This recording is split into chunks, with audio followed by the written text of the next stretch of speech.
Hoy es el Día Mundial de las Enfermedades Raras. Más de 150.000 personas se encuentran entre esas enfermedades en nuestro archipiélago.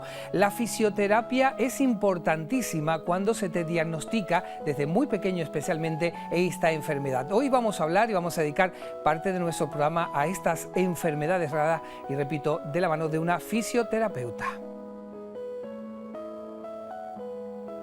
Bueno, pues hoy, como les decía, se celebra el Día de las Enfermedades Raras. 28 de febrero se ha instituido. Está aquí con nosotros Estefanía Plasencia, bienvenida, vicepresidenta del Colegio Oficial de Fisioterapeutas de Canarias. Gracias por acompañarnos. Muchas gracias a ustedes por recibirnos. 150.000 personas por encima en Canarias pueden padecer una de estas llamadas enfermedades raras. Sí, eso es lo que se estima con el porcentaje que actualmente trabaja la Organización Mundial de la Salud, ¿no? Hablamos de un 7% de prevalencia a nivel mundial y eso pues se traduce en unas posibles 150.000 personas en Canarias, ¿no? La realidad es que actualmente, según los últimos datos recogidos, no hay diagnosticadas en Canarias más de 30.000, lo cual la diferencia entre lo posible y lo real actualmente probablemente nos queden muchísimas enfermedades por diagnosticar. Además es una enfermedad que una de ellas se diagnostica de cada tres, de 2 o 3 personas con 2 años. Sí, los datos que tenemos actualmente, los datos que manejamos... Dos de cada tres diagnósticos, 2 de cada 3 pacientes con enfermedades raras se diagnostican antes de los 2 años, ¿no? En este caso, o sea, se determinan antes de los 2 años. Hablamos de enfermedades que afectan, pues, en la mayoría de los casos a niños, ¿no? Desde muy temprana edad. De ahí la importancia de un diagnóstico precoz, por lo que se reclama en días mundiales como este, ¿no? Y me ha llamado la atención uno de las estadísticas que han salido. El 80% de las personas que padecen enfermedades raras, la fisioterapia es importantísima, incluso ya para el resto de su vida, incluso con mejoras incalculables. Sí. Por supuesto, hablamos de un 80%, pues porque muchas veces no la medición no puede llegar más allá en este aspecto.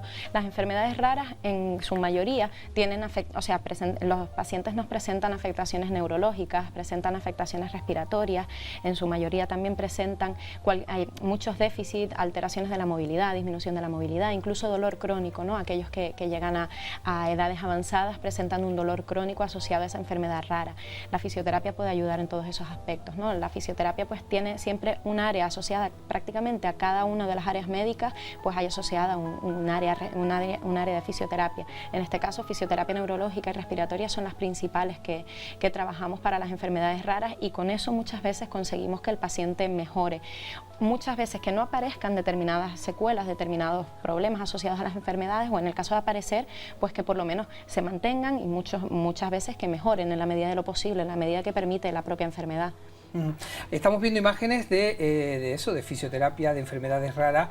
Ven cómo ustedes aparece, sobre todo en niños ya de precaria, de pequeña edad, y nos llama la atención. Por eso es importante, además de, como bien decía Estefanía, el detectar la detección precoz y el prevenir ya desde muy, muy pequeño, porque bueno, puede ayudar en casi, dicen que hasta un 90% en la mejora de la calidad de vida del pequeño o del afectado. Sí, efectivamente, y sobre todo esto se hace más importante en adultos, por supuesto, pero mucho más importante en el caso de los bebés. En el caso de los bebés hablamos ya no de un mantenimiento de la capacidad, no un mantenimiento de la calidad de vida, sino precisamente una implementación. En muchos casos estos niños pues no han terminado su desarrollo psicomotor. Si no lo han terminado, o sea, se nos pueden quedar muchos aspectos por el camino y de ahí la relevancia que tiene la fisioterapia en este aspecto y, como decimos, el diagnóstico precoz y, por supuesto, el buen asesoramiento, porque en muchas ocasiones previo al diagnóstico exactamente, el 40% de personas que se tratan o tienen un tratamiento mal. Sí, o sea, no adecuado. Efectivamente, no un mal tratamiento, es muy raro que ocurra un mal tratamiento, pero sí un tratamiento deficitario, pues porque no llegamos a un diagnóstico. En muchos casos los pacientes no reciben tratamiento, ya sea de fisioterapia, que es uno de los principales, pero incluso pues tratamiento de otras disciplinas como puede ser logopedia, terapia ocupacional o incluso cualquiera de las especialidades médicas, no reciben ese tratamiento hasta el diagnóstico. Y en muchas ocasiones el diagnóstico no llega hasta aproximadamente los 5 años. Perdemos mucho tiempo por el camino, mucho tiempo y, como digo, mucha funcionalidad y mucha calidad de vida. Por eso hoy es el día para reivindicar, para sobre todo nuestras autoridades se pongan las pilas, porque quizás las llamamos enfermedades raras y pensamos que con recaudar dinero, marcharnos fuera a poder solucionarle el problema a un familiar está todo hecho, pero aquí tenemos verdaderos profesionales que pueden hacer una gran labor previa a, pues por ejemplo, si hay necesidad de marcharse fuera. Claro, por supuesto, o sea, lo principal empieza aquí, ¿no? Lo principal lo tenemos cerca de casa, el problema está precisamente en la falta de derivación. Como digo, no es necesario un diagnóstico, no es necesario un determinado nombre sobre el papel para darnos cuenta de que el paciente tiene un problema, y si el paciente tiene un problema, pues aunque no hayamos llegado a ese diagnóstico precoz, porque muchas veces pues hablamos de mutaciones genéticas, de todo tipo de patologías que requieren unos estudios mucho más costosos y mucho más largos en el tiempo,